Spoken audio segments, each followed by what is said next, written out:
Bom dia, boa tarde, boa noite, boa madrugada, bom tudo.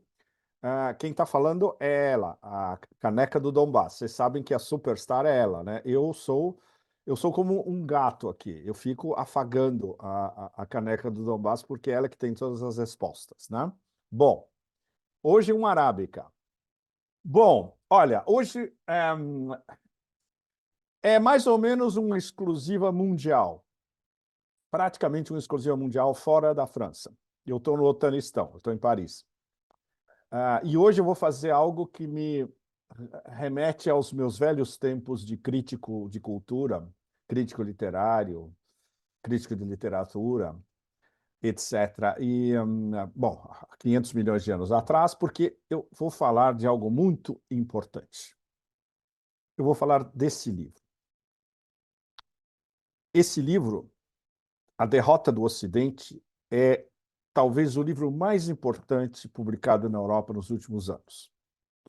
Tem alguns concorrentes, não muitos, na verdade, entre os franceses, entre autores franceses.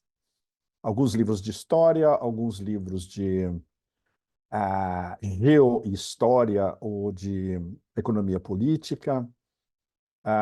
Mas este aqui, em termos do que ele coloca de uma maneira extremamente bem organizada e por um dos melhores, um dos pouquíssimos remanescentes intelectuais franceses de peso, é algo extremamente importante.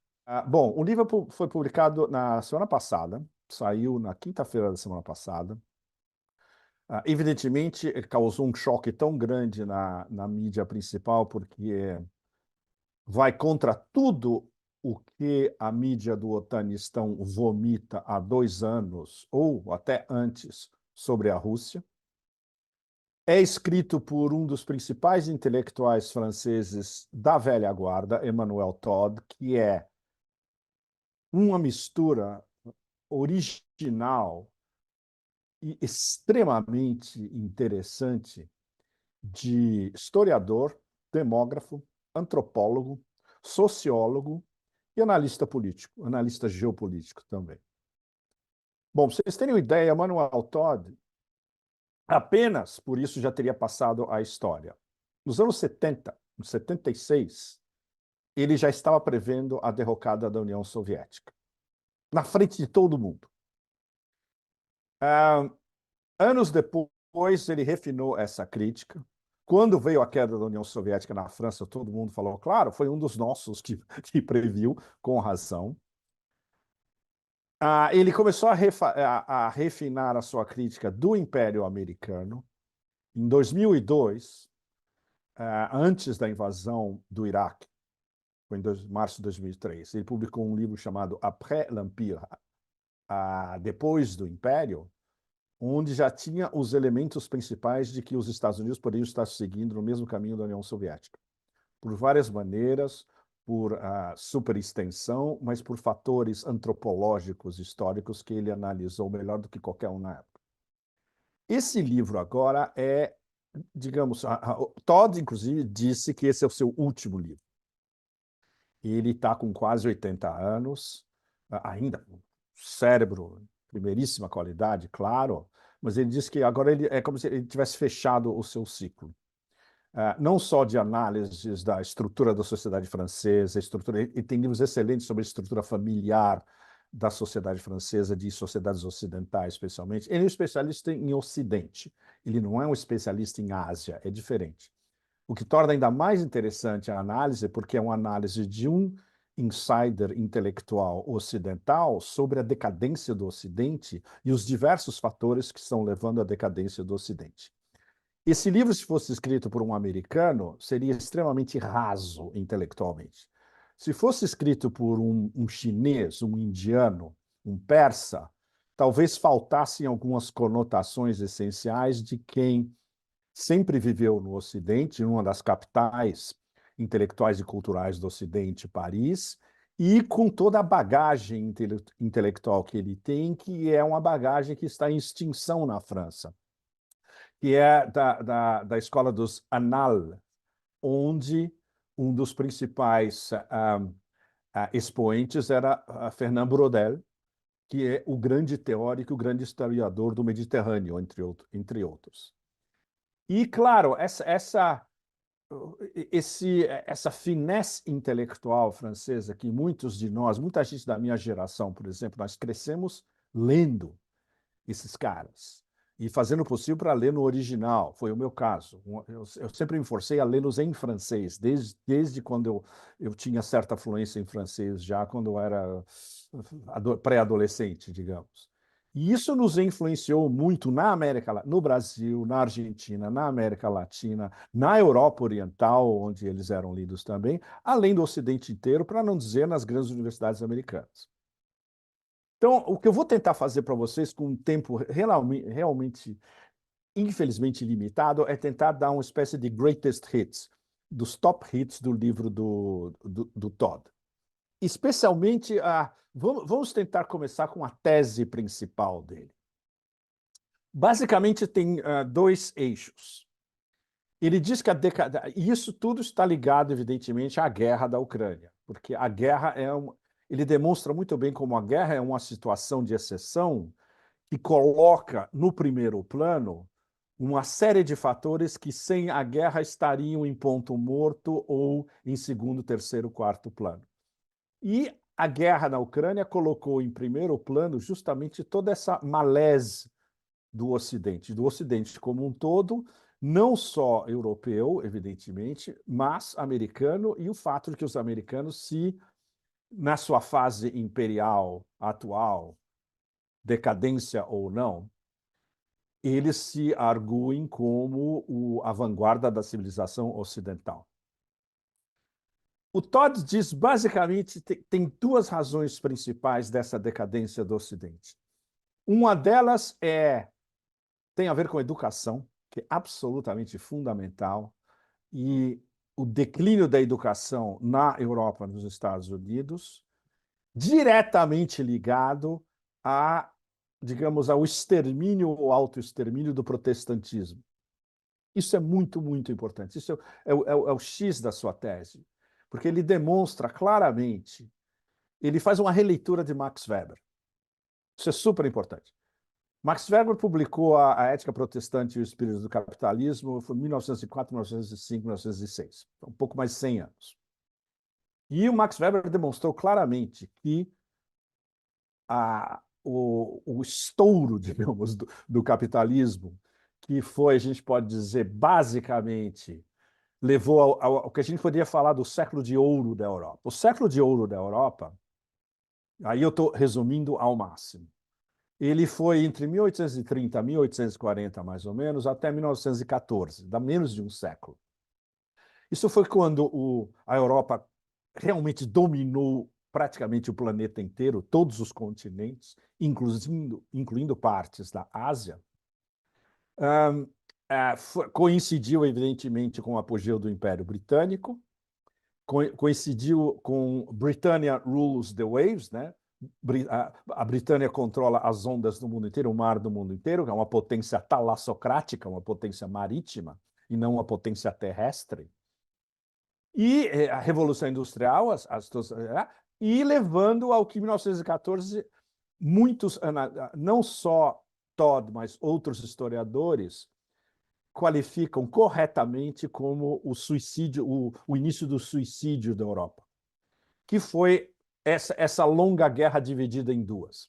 A Primeira Guerra Mundial e a Segunda Guerra Mundial, ao final do qual a Europa estava exângue.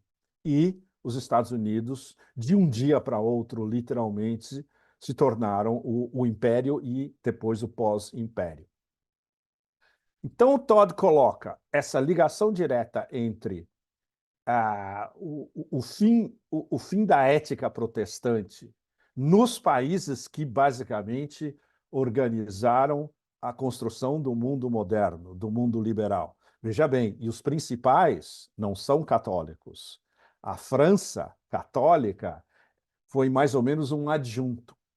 O grande estouro do capitalismo veio de potências protestantes. Alemanha, Inglaterra e, no caso dos Estados Unidos, a elite branca, protestante, WASP americana. Bom, anglo-saxão. Bom, então só isso já, vocês imaginam você publicar um livro desse com uma tese dessa num país católico como a França, só isso já deixou o que sobra de intelectualidade, especialmente aqui em Paris, completamente arrepiado. Mas ele vai muito mais longe do que isso. Ele demonstra a extinção do protestantismo, que foi substituído, no caso dos Estados Unidos, pelo evangelismo barato, um evangelismo realmente de pacotilha. O fato dessa organização via o protestantismo da religião foi diretamente responsável pela elevação do nível de educação, e aí ele faz uma correlação absolutamente fundamental. Por que o protestantismo levou a um melhor índice de educação e isso criando condições para inovações econômicas e tecnológicas? Porque todos os fiéis eram obrigados a ler as Escrituras, e ler e entender as Escrituras nas línguas vernáculas. Antes, o catolicismo era latim. Depois, línguas vernáculas, por exemplo, quando Dante, digamos, codificou o italiano no século XIV na Itália. Mas, no caso da Alemanha, em alemão, no caso da Inglaterra, em inglês, depois dos Estados Unidos, a mesma coisa em inglês. Para você ser um bom protestante e praticar, você tinha que ler as Escrituras, você tinha que ser bem educado. O que isso gerou em primeiro, segundo e terceiro grau? Maior criatividade, maior dinamismo, maiores inovações econômicas e maiores inovações tecnológicas. Então, essa é a ligação direta educação-religião. E a segunda parte da análise, ela é bem... Aí é que ela entra no cerne da questão geopolítica, porque ela mostra paralelamente como o Império Americano foi se corroendo por dentro, porque ele abandonou justamente esses valores WASP tradicionais, enquanto que a Europa foi, aos poucos, digamos, uma série de vagões acoplados à locomotiva americana, porque o poderio econômico americano era gigantesco, e desde o Plano Marshall, que os americanos escolheram como uma estratégia para reerguer, entre aspas, a Europa depois da Segunda Guerra Mundial e dominá-la. E isso em ligação direta com a OTAN, que foi um mecanismo, basicamente, não de proteção da Europa contra a União Soviética. Isso pode ter sido nos primeiros tempos. Depois ela evoluiu para o que ela é hoje, um mecanismo de controle da Europa. A OTAN, além de ser um Robocop mundial, a OTAN basicamente não protege a Europa, a OTAN controla a Europa. E tudo isso desemboca essas contradições larvais todas desembocaram na guerra da Ucrânia, nos últimos 2 anos que nós vivemos na guerra da Ucrânia, que a interpretação do Todd é muito interessante porque, até certo ponto, ele está mais ou menos dizendo o que Putin, Lavrov, etc., dizem na Rússia. A guerra vai ser resolvida nos nossos termos. E quando a gente quiser que acabe a operação militar especial, ela vai acabar. O Todd dá um intervalo de 5 anos. Começando em 2002, isso iria até 2027. E super importante o fato dele frisar claramente que os russos começaram a operação militar especial em fevereiro de 2022, no momento que eles escolheram, porque eles viram que eles tinham uma janela de oportunidade perfeita à frente. A gente pode concordar com isso, embora ele não mencione fatores práticos fundamentais que influíram na decisão do Kremlin. Mas, voltando um pouco atrás, ele dá um dos fatores principais que é absolutamente fundamental e que todo mundo esquece. O fato de que a Rússia jamais poderia ter iniciado essa operação em 2014, na época do Maidan. Na época, o máximo que a Rússia fez foi ir até a Crimeia e reincorporar a Crimeia, porque era uma questão geopolítica e geoestratégica básica, que é a proteção da frota russa no Mar Negro, mas eles não tinham as condições econômicas, 9 anos atrás, né, de sustentar a avalanche de tudo que o Ocidente ia jogar contra a Rússia, que era tentar destruir a economia russa. E isso muitos de vocês devem lembrar, o ano passado, que os europeus, especialmente alemães, desde a tóxica von der Leyen em Bruxelas até ministros aqui na França, diziam: nós vamos destruir a economia russa. Hoje a gente sabe o que aconteceu, né? Não preciso repetir para vocês.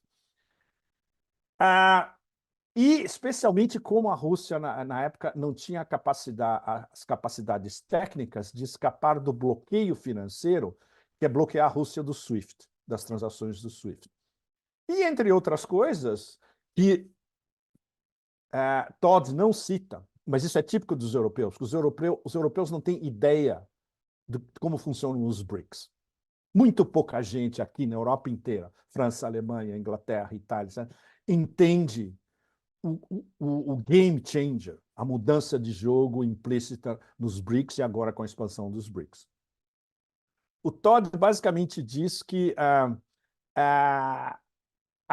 ele subentende que a aliança Rússia-China não estava tão elaborada 9 anos atrás. É verdade. E ele subentende, sem citar os BRICS, que justamente essa coesão do Sul global não existia 9 anos atrás, apoiando a Rússia, que é o que a gente vê hoje na prática. A maioria absoluta do Sul global, a gente pode dizer que 87, 88, 89% da população global, o Sul global praticamente inteiro, ou apoia a Rússia, ou entende o que a Rússia está fazendo, ou é neutro em relação à Rússia na Ucrânia, ou, por baixo do plano, basicamente diz: eles sabem o que eles estão fazendo, e nós não vamos nos envolver. Isso era uma situação que há 9 anos atrás é impossível. Há 2 anos atrás, sim, é possível. E como se revelou nesse último ano, de 2023, totalmente possível, e é exatamente o que a gente está vivendo hoje. Que é o fato de, por exemplo, toda a imprensa mainstream europeia, aqui na Alemanha, na Itália, na Espanha, até na Europa Oriental, na Escandinávia, lamentando que o resto do mundo basicamente apoia a Rússia ou não está prestando atenção aos horrores que a Rússia comete na Ucrânia. Não, porque primeiro, eles não entendem como funciona o Sul global hoje, como não entendiam anos atrás, e segundo, eles não entendem que a Rússia, diplomaticamente, conseguiu explicar para o Sul global inteiro as suas razões para a operação militar especial e por que isso não é uma guerra, no fundo, uma operação militar. Ou como diz o nosso amigo Andrei Martyanov, uma operação de armas combinadas, uma operação de polícia e militar de armas combinadas, combined arms, armas combinadas, exatamente. É uma operação militar policial, não é uma guerra. Se fosse uma guerra, eles teriam destruído Kiev na primeira semana, como os Estados Unidos destruíram Bagdá na primeira semana, em março de 2003. Não tem nada a ver com o shock and awe na época, no Iraque. Isso os russos conseguiram deixar bem claro e explicar para o Sul global, explicar para os chineses, explicar para os seus partners nos BRICS, explicar para os indianos, explicar para os iranianos, explicar para o mundo islâmico, super importante, explicar para 57 terras do Islã, entre países islâmicos e países com uma maioria islâmica, porque eles foram, no fundo, obrigados pelos americanos e pela OTAN a lançar essa operação. Porque a OTAN estava se expandindo até as margens da Federação Russa, porque ia ter mísseis apontados contra Moscou e São Petersburgo de um dia para o outro, porque eles estavam falando há décadas de que a única coisa que lhes interessava é uma Ucrânia neutra, e, evidentemente, com tudo que aconteceu no Donbass desde 2014, que foi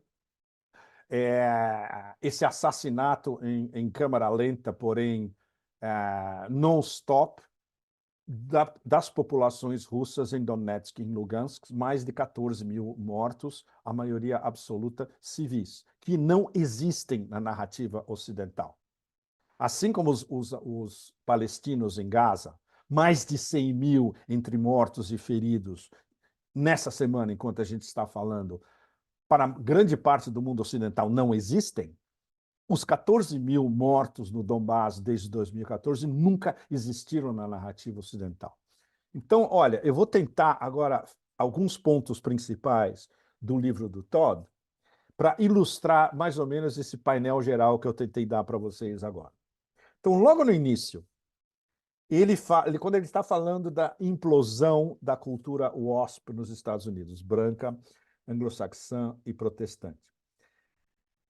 Tem uma formulação extremamente direta que mais ou menos conta a história toda em praticamente uma sentença. Desde os anos 60, essa implosão da elite WASP americana, basicamente o fator do protestantismo como um aglutinador religioso e como um importante fator de educação das massas, inclusive, criou um império privado de centro. E um organismo essencialmente militar, dirigido por um grupo sem cultura no senso antropológico, e isso sem dúvida nenhuma. Todos nós que vivemos nos Estados Unidos, ou no meu caso, que vivemos em Washington e convivemos com esses caras ao vivo, a gente nota o nível extremamente raso intelectual dessa gente. Os únicos valores fundamentais que eles têm é potência, poder e violência. Esse grupo é geralmente designado pela expressão neocons. Então, Todd dá uma definição curta dos neocons, que são essa vanguarda, entre aspas, anti-intelectual americana, responsável justamente por essas guerras eternas e pela aceleração da implosão do império por dentro, porque é um império agora que não tem mais centro, é um império do vazio, é um império que promove o caos, é um império do vazio e um império sem centro.